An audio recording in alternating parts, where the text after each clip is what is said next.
Put another quarter in the machine to see if I could get it to do anything. It was a quarter of my heart, and the machine was holding yours. But I guess I'm being too subtle. We're on a ship in the middle of the ocean. Yeah, we're on a ship recording this podcast, which is pretty cool. Months, my heart is growing the nuts to tell you how I feel and whose heart I'm gonna steal. It's your heart. And welcome back. This is the Winter Fanboys. I'm Adam. I'm Ben. And today we are going over Quarter Beats, which I believe is made by our dear friend Dave Rienda. Thank you for saying his last name. I didn't want to say it on the spot because I'll probably say it wrong. I heard you do that before. I may have said it slightly wrong. Just whatever. Rienda. And just to fill you in, we're still on a boat. Still on the boat. My feet are so sunburned. Oh, it's homeboy. very painful. Is it painful right now? My shoes are off, so I'm better now. It's better? Okay. My feet are up. Yeah, we did get burned. That's the first time I've gotten burned on this contract. Lobsters attached to my legs. That's actually what it is. What It's two little lobsters that are looking at him. I can swim really weird now. Stand in the water. Yes. So anyway, we did just listen to Quarter Beats, and I'm not going to lie. I dig the beginning of the song. I would say I dig the whole song, but we'll get to where I think, some things get a little weird or off. There's a strange part. There's a strange part. Yeah. But why don't I pass it over to you? I was going to say I'm going to pass the mic to you, but you already have one. I have so my own mic. Yeah. Yeah, I really like it. I mean, what are your initial thoughts? The hook is great. Mm-hmm. I love the heartbeat that it starts out with and is going throughout the whole song. I think it's a fun touch, for what the song is. And it's got this great build to it, which I love, both sort of in the like the orchestration of the song and then also the what the verses are. We go from in the first verse, he's talking about putting a quarter of his heart into the machine to see, if it kind of what comes out, the machine, and the machine was your heart or something. Yeah. The machine has your heart in it. And there's a sense of to me, the quarter of the machine is maybe it's a vending machine. Maybe it's one of those arcade machines with you're trying to use the crane to grab it. And there's a little bit of randomness to it, right? It's he's throwing a little bit of himself into it and hoping something good comes out. It's kind of the impression, I guess, if it's a vending machine, you can select it, but there's this partly committal element of quarter of my heart, and then later on, that starts out with his pretty lazy, he's not being lazy, but this kind of vocalization style that's kind of more there's not much energy to it. I guess I would call it lazy, a lazy sort of character affectation. And then the next verse, we get the build, we add the hi-hat in a little bit, right? There's a little more energy to the song. Dave starts singing a little bit higher, I think, or kind of goes into that. He starts singing a slightly different affectation. What it sounds like to me is he's singing. I don't know if this is accurate, but it sounds like he's singing down the octave. So he's singing the same notes, but then he's singing something up the octave that second time around. It was that gives that energy to it, right? He sounds almost relaxed. That's what I think of in the beginning, and then the second part is kind of we're building. Now he's added something on top, and so to me, it sounds like it's up the. It sounds like it's same melody line, just an octave higher, because it was sitting so low. Gotcha. It could be. I could be dead wrong. But it does seem like something like that happens. I don't have the words for it, and you do, which is great. And yeah, that's cool. And then in that verse, he talks about writing a letter for New Year's, and in it has half of his heart. So we go from quarter to half, and the idea of there's a little more energy to this now. But he's still kind of only operating with half his heart. He's trying to give half his heart to steal the heart of the other person. Half for a whole. And then we get the like electronic stuff that comes in, a little even more of that energy. Like there's more layers added on as we build up to that final verse where he talks about what is it exactly, like whole heart. He's coming at you with his whole heart is coming for you. My whole heart is coming for you, and he's kind of singing with like all that energy. And so it's got that nice build of will I do this? Do I want to do this? Here's a quarter of my heart. To like, I do want to do this, but maybe I'm afraid and I'm holding things back. To like kind of caution to the winds, I'm coming for you, like with like wholeheartedly. And for a love song, I think it's a fun arc, and with that heartbeat running throughout the whole thing. So that's kind of some of my initial impressions, initial things I was taken away from it. Yeah. How about you, Adam? That I mean, I thought it was interesting where he was like going to put a quarter in the machine to get to her heart, or their heart, I should say. And when he says that's not, I thought the same thing. I thought for some reason I got an 80s vibe because the heartbeat reminds me of an 80s song that I know.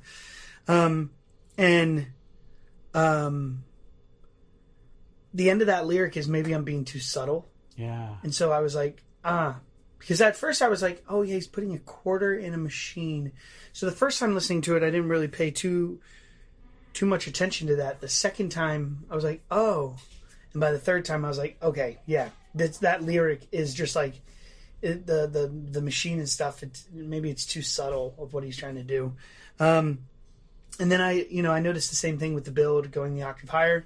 And then what's interesting is just to kind of touch base, and maybe this is where we can pick up next, is the area that sounds a little different than the rest of the song. And that's when he's talking about the cold winds. I didn't catch that. Yeah. Yeah. So he said that, and that's when I was like, maybe that's what that music is trying to sound like. Because it comes in, it's a little discordant, or a little, or like maybe the beat of it, like electronic kind of thing that comes in, is a little like.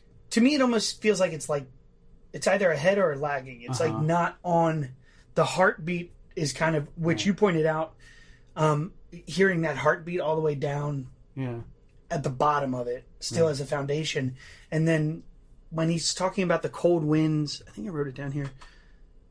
Oh, the sound of cold wind. And I said, the music sounds windy. That's not probably how I should properly say it. It sounds, it doesn't sound like if the wind blew, I don't think the wind would blow on a beat, right? It just kind of blows. And so that's what that music sounded like. It didn't sound like, I mean, I'm sure it's hitting a beat, but it's not hitting, it's almost on a different rhythm than what the heartbeats are doing. So that's where it's kind of disorienting. That's interesting to tie it to like the wind and to tie it toward like, because sometimes my initial impressions are like, oh, they messed up, which is like funny to think because like this is a whole like produced thing that Dave put a lot of thought into. Yeah, and so like no, it's there. It's like there's perhaps like it's doing something here. Yeah, and again, it could be funny. It could be just something that he liked, but we're over here going. He did. It doesn't change until he's like the lyrics are changing there. But it's funny because it comes in towards the end with like the change from. I'm going from like a part of my heart to here I come with my whole heart. Mm-hmm. But it's coupled with like the winds, right?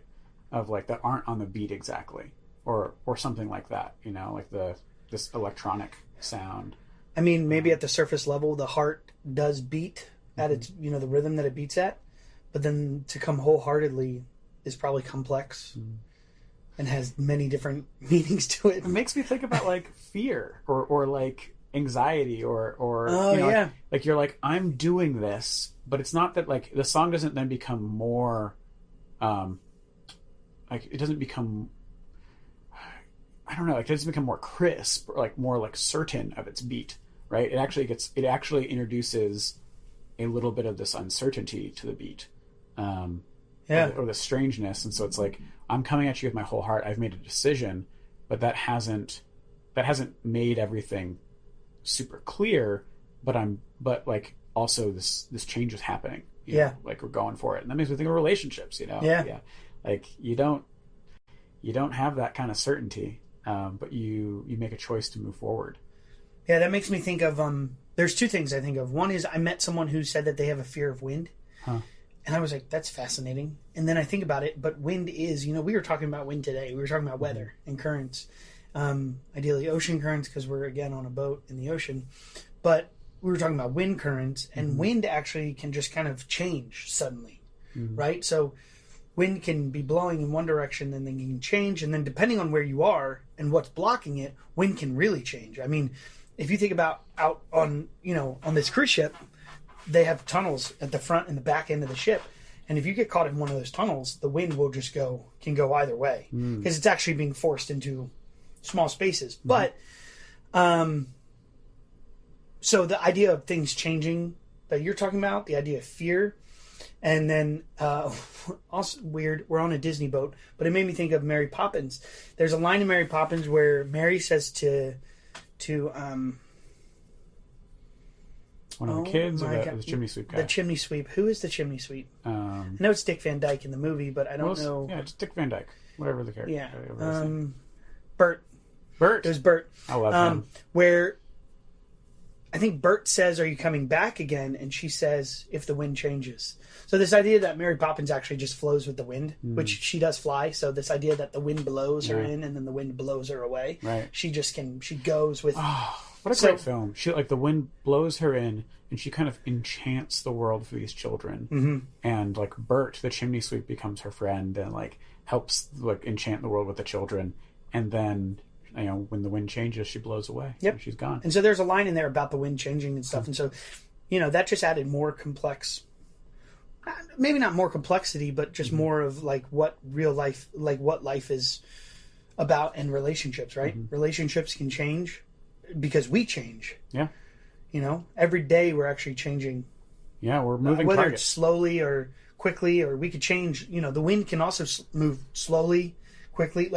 There's no rhythm necessarily to what it should change as. Makes me think about we're going big now. Makes me think about what we talked about yesterday when we were on the ship for a little bit, and you had said oh, that's the sun. The sun doesn't move. And I was like, well, Adam, I'm sorry, but no, the sun does move. We're rotating around the sun, but the sun is also in the spiral arm of the Milky Way galaxy. Sure. And seemingly not only is it rotating within the context of the galaxy, but the galaxy is also moving. And then the universe is expanding. And so change is just happening all the time. Yeah. And we can try to resist that change, but I wonder what would happen if instead we were to accept it and move with the change. Where would it go? Where would we be? I've tried to resist the change quite often. That's this song makes me think of this past year.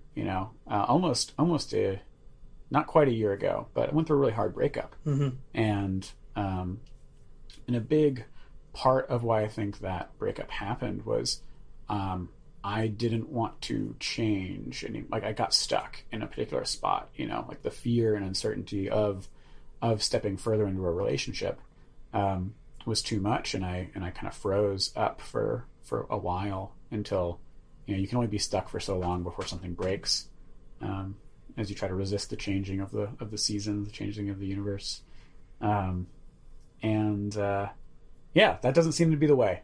I wouldn't recommend it. Anyone listening to this podcast, wouldn't recommend trying to resist change. Well, I would say this. I learned this when I was in 10th grade doing Jekyll and Hyde, the musical. Dr. Jekyll has a line that says, "The only thing constant is change." So that makes me think that I always hear that every time when people are like, things are always changing around us. Things are always going to be changing. Day to day is going to be changing. And I'm like, well, I mean, in reality, everything around us is always changing. Well, this is an interesting thing to bring into this conversation too. It's the idea that God is the same today and yesterday and tomorrow, right? I've heard that idea sort of around. You can insert God for the universe or for whatever if you want, but I've heard this specifically tied to God. So God being the same, but the universe being always at change, always changing, because I think it is when we look at it this way, everything. Oh, I'm changing every day. You know, you're changing every day. Mm-hmm. And so, what is a fixed point? I guess that idea is sort of getting at like, well, perhaps whatever God is, like God is the fixed point, is like the anchor or something, around which everything changes, around which perhaps everything spirals. Yeah, and I like that you said anchor because we're on a boat. Waves. We're looking at the ocean. Ocean's always changing. Ocean is always changing. Yeah. We got pretty far out here. We did. Yeah. We got pretty far. Let's bring it back a little bit. To bring it back really quick and kind of to wrap it up. Yeah. I want to say what what's interesting is we got off on top. We didn't get off on the topic. By the way, that sound that just came, my speaker went off. So we've been talking more than 15 minutes because it turns off after 15. Oh no. What that does. So what's interesting is if the song just stayed with the same beats that it was, maybe we wouldn't get off talking about this. But because of the winds. Because the winds and because of what Dave did to the song caused us kind of to go this route with the song, and kind of really unplanned, right? This kind of just happened organically. I've got lines. I wrote them down earlier. I wrote down, Ben says this. And Adam's a big blank spot. I don't know what your lines are, but I wrote my lines before this. Oh yeah. But I do want to end with that. I think that Dave ends this song, and I told you, and maybe you don't agree or you do agree. It doesn't really matter. But I think that Dave ends this song so Dave Matthews like, and that's by repeating it and also by kind of trailing up on the end of the notes, which I think just makes me feel. Dave Matthews doesn't give me a sense of home, but it gives me a sense of like comfort. I don't know why. I'm not a huge Dave Matthews fan, but I've listened to his stuff, and his voice just gives me a like comfort. I hear you. Like actually, like laying under the table and dreaming. I don't know why I was doing that. I shouldn't have sang. No, but like. It does feel like cozy or something to me. It's probably a nostalgic thing. Like my brother would listen to a lot of Dave Matthews when I was growing up. I don't know how you listen to him. I really didn't listen to him. Oh, interesting. You still get that though. I get that from his voice. I don't know why. Yeah. Well, he also one thing I'm gonna say of Dave Matthews is that I like that he just looks like a guy. Like you look at him and you're like, that's not Dave Matthews. That's just some man. Like, man. Like I always thought, I had this distinct memory as a kid being like, no, whoever Dave Matthews is, like he must look like a star. He must look like whatever a star is. When you look at him, he's like, nah, he's just a guy. You may not even recognize him. Yeah, you walk past him. I mean, I might not even recognize him right now if I saw him. I want to end with this last thought of like.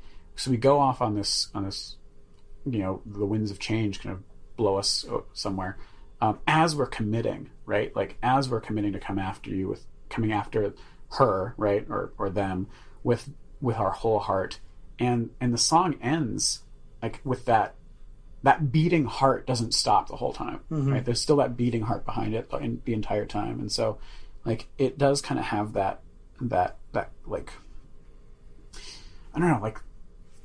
It continues to have that anchoring beat, and I find that comforting. That's all. Good deal. Yeah. So I think that's a great way to end it. So this is the Winter Fanboys. I'm Adam. I'm Ben Poland. Stay frosty, my friends. Yeah. Feb 14 is coming too.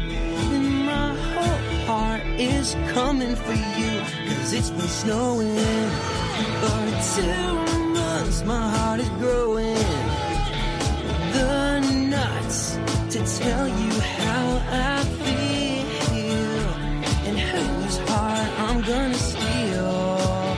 It's been snowing for 2 months. My heart is growing.